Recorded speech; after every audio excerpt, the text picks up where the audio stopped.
Victoria ear rings కింద pearl drop. మీకు ఇంకా కలెక్షన్ చాలా ఉంది, నేను ఇప్పుడు మాత్రం మీకు కొన్ని కలెక్షన్ మాత్రమే చూపిస్తున్నా. ఇది కూడా మధ్యలో గోల్డ్ బాల్ పెట్టి కుందన్ బుట్ట, కొంచెం లాంగ్ కావాలి అనుకున్న వాళ్ళకి మనం ఆ గోల్డ్ ప్లేస్లో పర్ల్ కూడా పెట్టుకోవచ్చు. ఇది రియల్ పర్ల్ తోని చాంద్బాలి. ఎంత ఫినిషింగ్ ఉందో చూడండి. ఇదండి బ్యాక్ సైడ్ చూడండి. మీకు ఇయర్ రింగ్స్ మాత్రం ఎక్కడ ఆర్టిఫిషియల్ అని అనిపించదు. ఫ్యాన్సీలో ఎల్లో కలర్ విక్టోరియా. ఇప్పుడు హల్దీకి చాలా వరకు కాన్సెప్ట్ ఎల్లో అని పెట్టుకుంటున్నారు కదా, అప్పుడు మనకి ఇది యూజ్ అవుతుంది ఈ మ్యాచింగ్ ఇయర్ రింగ్స్ లాగా.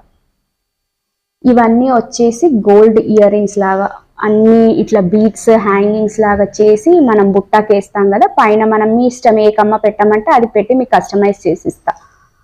ఇందులో మనకి కలెక్షన్ ఉంది, బ్లాక్ ఉంది, మల్టీ బుట్ట